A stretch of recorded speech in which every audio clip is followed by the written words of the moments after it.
Hello बच्चों, welcome to SSL classes. आज हम लोग 10th क्लास का मैथ पढ़ते हैं और मैथ भी चैप्टर बाय चैप्टर पूरे क्वेश्चन बाय क्वेश्चन करते चलेंगे। ठीक है, सबसे पहले समझते हैं। सबसे पहला चैप्टर का नाम है रियल नंबर, वो भी 10th क्लास का पहला चैप्टर है। ठीक है, और 10th क्लास का पहला चैप्टर का नाम क्या है? Real number. इसको बोलते हैं वास्तविक संख्या। वास्तविक संख्या समझने से पहले आपको जानना पड़ेगा सर संख्या होता क्या है, संख्या कितने प्रकार के होते हैं, कौन कौन सी संख्या है, इस सब के बारे में जानकारी प्राप्त करते हैं। ठीक है, तो सबसे पहले समझते हैं सर संख्या के बारे में कि सर संख्या होता कितने प्रकार का। देखिए बहुत तरह का संख्या होता है। सबसे पहले संख्या के बारे में आपको बता दें तो सबसे पहली संख्या जिसका नाम है प्राकृत संख्या। क्या नाम है? तो प्राकृत संख्या होता है एक। तो प्राकृत संख्या किसे कहते हैं? तो गिनती की संख्या को हम लोग क्या कहते हैं? प्राकृत संख्या। गिनती की संख्या को क्या कहते हैं? प्राकृत संख्या। गिनती स्टार्ट कहां से होता है?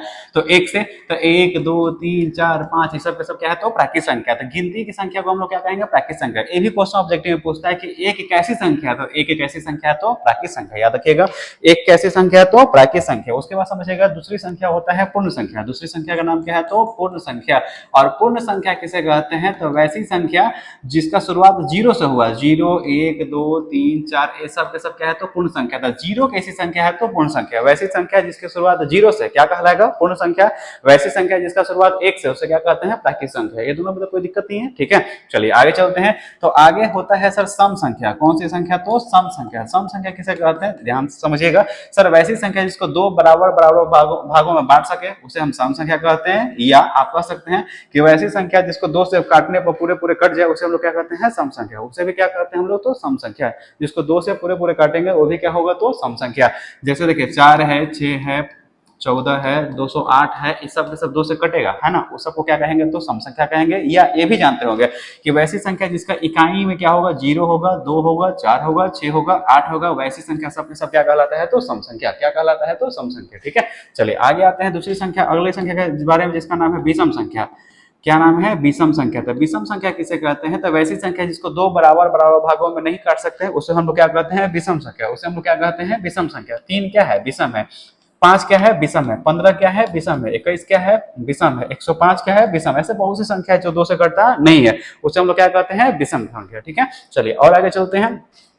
तो और होता है सर, देखिए और बहुत सी संख्या होता है जिसमें मान लीजिए कि सर भाज्य संख्या के बारे में आप जानते होंगे। भाज्य संख्या किसे कहते हैं? एक होता है भाज्य संख्या और एक होता है अभाज्य संख्या। एक होता है भाज्य संख्या और एक होता है अभाज्य संख्या। दोनों के बारे में समझते हैं। देखिए भाज्य संख्या किसे कहते हैं? तो वैसी संख्या जो एक से कटे, स्वयं से कटे, एक से कटे, स्वयं मतलब खुद से कटे, और किसी और संख्या से या अन्य संख्या से वह क्या होगा? संख्या से कटेगा। अगर वह कटेगा तो वह क्या कहलाएगा? भाज्य। वैसी संख्या जो एक से कटे, स्वयं से कटे और किसी और संख्या से कटे वह क्या कहलाता है? तो भाज्य कहलाता है। क्या कहलाता है? तो भाज्य। वैसी संख्या जो एक से कटे, स्वयं से कटे और किसी अन्य संख्या से कटे क्या कहलाएगा? भाज्य। लेकिन अगर अच्छा इसका एग्जांपल देखिएगा। अच्छा सबसे छोटी भाज्य संख्या क्या होता है जान लीजिएगा। तो सर सबसे छोटी भाज्य संख्या होता है 4। क्योंकि सर ये 4 जो है एक से कटता है, 4 से कटता है और किसी और अन्य संख्या मतलब कितना से कटेगा? 2 से। तो बताइएगा 4 कैसी संख्या है? तो भाज्य संख्या। 4 कैसी संख्या है? तो भाज्य संख्या। आप पढ़ते हैं अभाज्य संख्या के बारे में। अभाज्य संख्या जान लीजिएगा वैसी संख्या जो एक से कटे और स्वयं से कटे, किसी और संख्या से ना कटे। एक से कटे, स्वयं से कटे, किसी और संख्या से ना कटे, वह क्या कहलाएगा? अभाज्य। जैसे आपको पता होगा 2 कैसी संख्या है? तो 2 जो संख्या है यह क्या है? अभाज्य। सबसे छोटी सम अभाज्य कह दे, ठीक है, या सबसे बड़ी सम अभाज्य कहेगा तो इसका आंसर ही क्या होगा? तो 2 होगा। तो 2 कैसी संख्या है? तो 2 अभाज्य संख्या। क्योंकि सर ये एक से कटता है और स्वयं से कटता है, किसी और संख्या से कटता नहीं है। जैसे 5 कैसी संख्या है? अभाज्य संख्या। एक से कटेगा, 5 से कटेगा, ये कैसी संख्या है? तो अभाज्य संख्या। ठीक है, तो आपको समझ में आ गया होगा प्राकृत संख्या किसे कहते हैं। तो गिनती की संख्या को हम लोग क्या कहते हैं? प्राकृत संख्या। इसका स्टार्टिंग कहां से होता है? 1 से। पूर्ण संख्या किसे कहते हैं? वैसी संख्या जिसकी शुरुआत कहां हुआ है? 0 से हुआ है। ठीक है, तो 0 कैसी संख्या है? पूर्ण संख्या। 1 कैसी संख्या है? प्राकृत संख्या। सम संख्या किसे कहते हैं? जिसको दो बराबर भागों में पूरे तरह से काट सकते हैं या जिसका इकाई अंक में 0 2 4 6 8 है उसे हम क्या कहेंगे? सम संख्या कहेंगे। या बचपन में तो पढ़े ही होंगे ना कि वैसी संख्या जिसको 2 से पूरे पूरे हम विभाजित कर सकते हैं या काट सकते हैं उसे क्या कहेंगे? सम संख्या। विषम संख्या किसे कहते हैं? जस्ट इसका उल्टा होगा। क्या होगा? तो वैसी संख्या जिसको हम 2 से पूरे पूरे नहीं काट सकते उसे हम लोग क्या कहेंगे? विषम संख्या। भाज्य संख्या किसे कहते हैं? वैसी संख्या जो एक से, स्वयं से और किसी और अन्य संख्या से कट जाए उसे हम लोग क्या कहेंगे? भाज्य संख्या। सबसे छोटी भाज्य संख्या क्या होती है? तो 4 होती है। अभाज्य संख्या किसे कहते हैं? तो वैसी संख्या जो एक से कटे और स्वयं से कटे, किसी और संख्या से ना कटे, वह क्या होगी? तो अभाज्य संख्या। समझ में आ गया होगा। अब बताइए 111 कैसी संख्या है? कमेंट करके जरूर बताइएगा भाज्य है या अभाज्य। ठीक है, चलिए आगे चाहते हैं। तो और भी संख्या है, एक होता है जान लीजिएगा, आपको पढ़ना है फिर परिमेय संख्या और एक पढ़ना है अपरिमेय संख्या। क्या पढ़ना है? तो अपरिमेय संख्या। तो परिमेय संख्या किसे कहते हैं? सिंपल है कि हम परिमेय संख्या किसे कहते हैं? तो वैसी संख्या जिसका पूरा पूरा वर्गमूल निकल जाए या जिसको p बटा q के रूप में लिख दें, जहां q is not equal to 0, वह क्या कहलाता है? परिमेय संख्या। हम बोले हैं, अब लिख के दिखाते हैं। वैसी संख्या जिसको p बटा q के रूप में लिख सकते हैं, मतलब अंश और हर के रूप में लिख सकते हैं, जहां का सिंबल है q is not equal to 0, मतलब q कभी के 0 के बराबर नहीं होगा। अगर q 0 के बराबर हो जाए तो उसका वैल्यू इन्फिनिटिव होता है। जैसे समझिए, अगर ऊपर में 4 है, नीचे में 0 है, इसका वैल्यू कितना होता है? इन्फिनिटिव। लेकिन अगर ऊपर में 0 है, नीचे में 4 है, इसका वैल्यू कितना होगा? तो 0। कितना होगा? तो 0।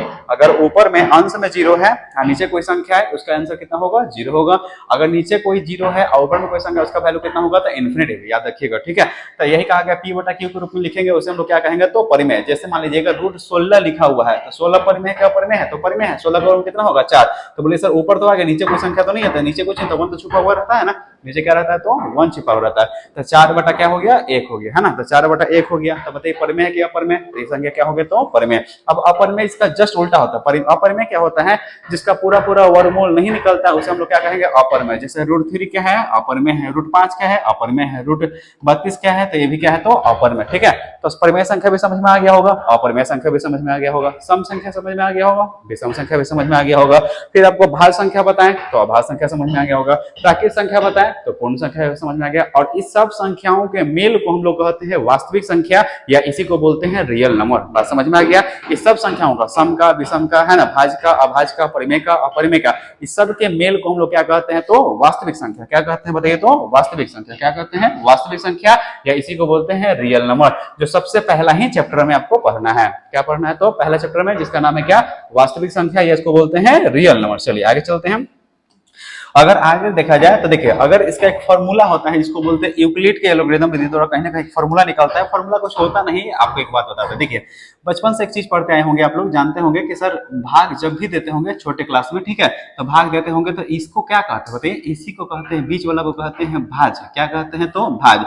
इसको क्या कहेंगे? तो भाजक। क्या कहेंगे? तो भाजक। इधर वाला क्या कहते हैं? तो शेषफल। क्या कहते हैं? तो शेषफल। और नीचे वाला क्या, सॉरी, इसको कहते हैं क्या? भागफल। क्या कहते हैं? तो भागफल। और नीचे वाला क्या कहते हैं? तो शेषफल। नीचे वाला क्या कहते हैं? तो शेषफल, ठीक है। तो बचपन में तो भाग दिए ही होंगे। जब भाग दिए होंगे तो सर आपको बोलते होंगे, जब भाग देके जाते हो तो सर बोलते थे ना कि आगे पीछे गुना करो, नीचे वाला को जोड़ो, ई वाला आ जाएगा, ठीक है। मतलब आगे पीछे गुना करो और नीचे वाला को जोड़ने पर कहीं ना कहीं बीच वाला आएगा। तो हम लोग इसको मैजिक समझते थे। चलिए कैसे हो गया,